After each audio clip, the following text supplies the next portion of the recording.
Tomorrow is Doomsday. Get ready for Rachel Reeves' Nightmare Before Christmas budget. The woman who exaggerated her CV, rented out her property without a landlord's licence and cried in the House of Commons is about to drive Britain's economy into the floor. Here's what is rumoured to happen. So she's potentially going to hike the welfare budget by 15 billion quid. This will include things like the free breakfast clubs for kids, just in case this woman needs a little bit of help. Rushing, you forget if they've eaten, so it gives them a bit of stability.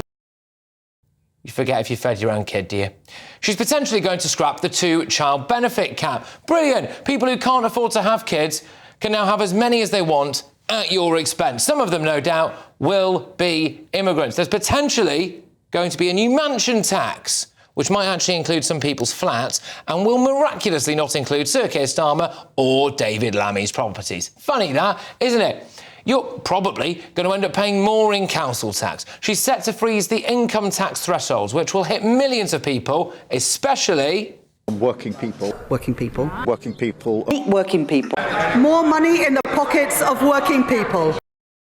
Yes, working people. 790,000 basic rate taxpayers could be pushed into a higher tax bracket. Oh, and also, by the way, savings are bad now. She's going to stop your cash ISA allowance. Yes, that's right. Reduce it from 20,000 to 12,000. You can wave goodbye to your work salary sacrifice scheme. There's going to be a new tourism tax, which means that British people who want to go and visit a British city will have to pay an extra tax just to move around their own country. That's on top of everything Labour has already done. Ramping up VAT on private schools, a death tax on farmers, clobbering pensioners, hiking up employers' national insurance. 309,000 more people are unemployed since Labour came to power. And yesterday, the Office for Budget Responsibility downgraded growth forecasts for every year to 2030. And the Business Secretary admitted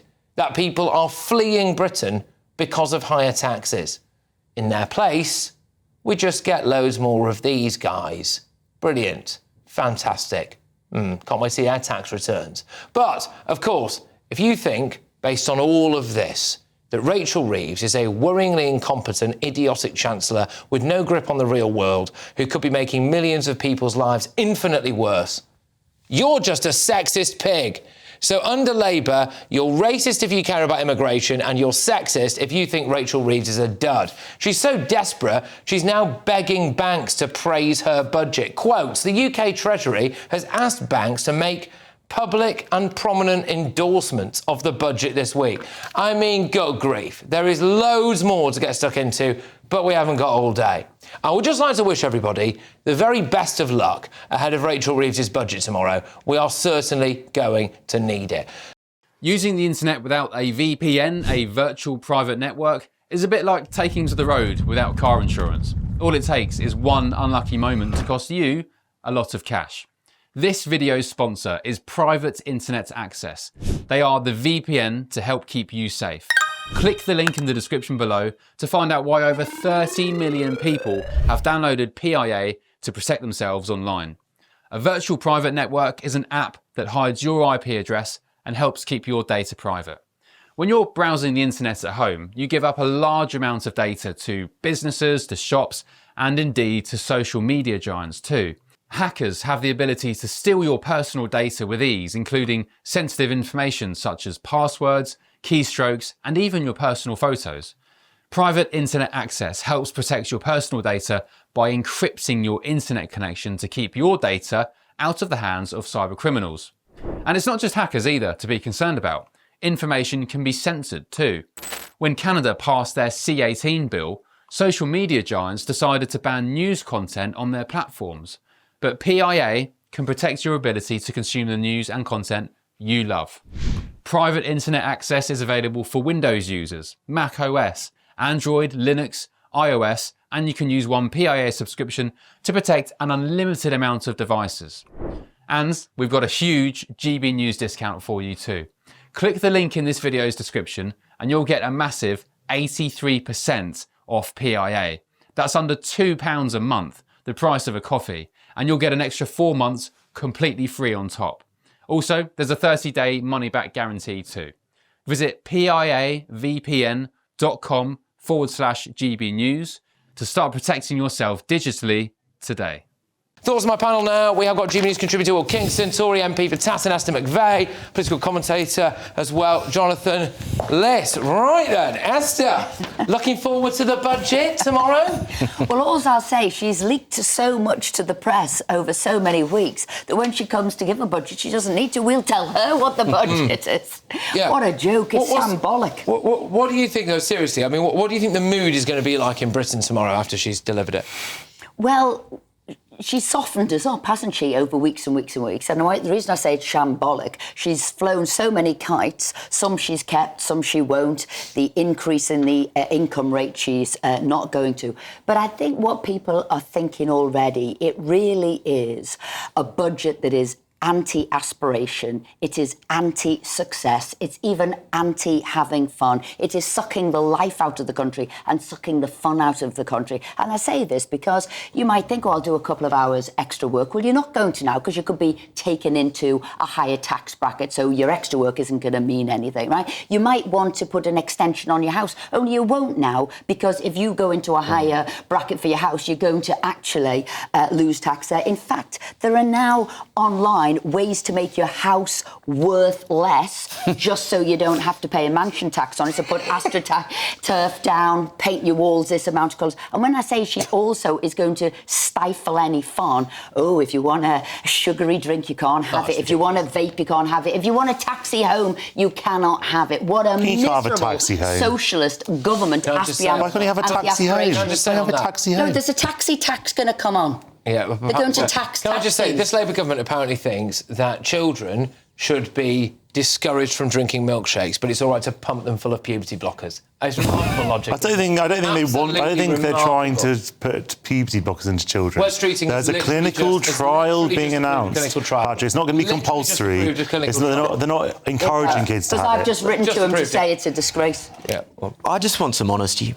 The number one priority this government put forward was growth. They said they were going to go for growth. And the one thing that we know that kills growth is higher taxes. Now, we don't know exactly what's going to be in this budget tomorrow, but pretty much the one thing we do know is that it's going to be a collection of higher taxes. If they just want to be an old school redistribution Labor government, just be honest with us and say that. Say it is too hard to go for growth. We need to cut some spending in order to do it. We need to lower taxes, which in the short term would be difficult. Just be honest with us. Cut this whole go for growth thing and just say we're an old school lefty government. That's what I would like. they're forcing aspirational people out of Britain, aren't they, Jonathan? They're forcing what? Sorry. Aspirational people out of Britain. I don't accept that. I think that's a myth that people. It's a fact. There are plenty of aspirational people in this country, and there are people setting up businesses all the time. You can make a legitimate argument about whether the taxes that have been so far have been put on people are the right ones, and I would disagree with that. I'm not the Chancellor, and I wouldn't have put on national insurance in that way. But then again, I wouldn't have pledged not to raise the three biggest income-raising taxes before the election, because that was hamstringing them completely unnecessarily when they would have won the election anyway if they'd been honest with people to say, yes, the Tories have run the economy into the ground, run public service into the ground, we'll need to raise taxes. But we do need to raise taxes, and actually, taxes do help growth, because when you get taxes, the government can invest that in infrastructure and in projects which themselves can then build growth. What's been a really good government investment recently, do you think? I can't list one of them. Great British Energy. No. I'm talking about there are all kinds of. I mean, HS2, for example, is a classic example of a government subsidised project which is going to bring back a return, and that's why we need to have high speed rail in this country. We need to have great connectivity. I think there's an argument for improving airports as well. Why are we all going to end up probably paying more tax and feel like we're getting less? That may hypothetically be true, even though it's less efficient than lowering taxes, but we know that is going towards the £110 billion on interest on debt to keep this ever-growing black hole from becoming a chasm that swallows the economy up. That is why taxes are going up. It's not to fund some great nation-changing infrastructure project. And if it was, we would have heard about it. Well, it is also Look, to can I just invest tell you what in the basic NHS. economics goes like this. Should you tax things, you invariably get less of them. That's why you put tax on cigarettes and you put tax on alcohol. So when you put tax on jobs, which Rachel Reeves did, what you end up with is less jobs. Hence, unemployment has gone up every month since Labour has been in office. So the basic bits they didn't understand, and that's why we've got no growth. Well, Esther, under your government, the beyond. public services were run into the ground, and we also had the highest taxes since the Second World War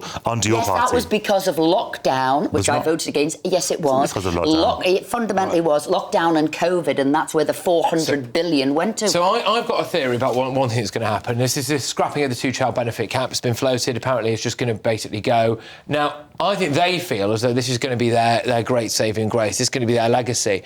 And I think that within about a year of them doing that, it's going to emerge who is cashing in most on this two-child benefit cap. And I'm sorry, but I just do not believe that it's going to be people who were, a lot of the time, people who were either born here in Britain or something like that. I can see there being a big issue with this that actually will be a stick to beat them with at the next general election. Yeah, I think that's exactly right. In fact, I think it just creates a greater incentive for more illegal migrants to come to the country, and I don't think it creates enough of an incentive for birth rates to go up in the country for people who were born here in the first place. The better way to incentivise people to have kids is to make cost of living more affordable. Yeah. I think as well, it's about 65% of the public who don't want the two-child cap lifted because they see it as a fundamental unfairness that actually what this government will now be is not for growth, it's not for working people. This government is about benefits and benefit people and people not working. And what they should be doing is encouraging people into work, giving them maybe the training they need, the support they need, and getting them into work, particularly young people, which we've just seen skyrocket. 1 million people, young people now, not in work or education. And that will be a scar and an absolute stain on Labour's So we've seen that legacy. the child benefit is scrapping that benefit cap is one of the surest ways, according to many reports, of eliminating or at least reducing child poverty. And whatever you think about parents who are having kids they can't afford, you can make all kinds of arguments about feckless parents or whatever in that sort of very 1980s language. It's not fundamentally the child's fault. And that's why I actually agree with reform. That one of the only things I agree with reform on is that they agree with Labour about scrapping this benefit. How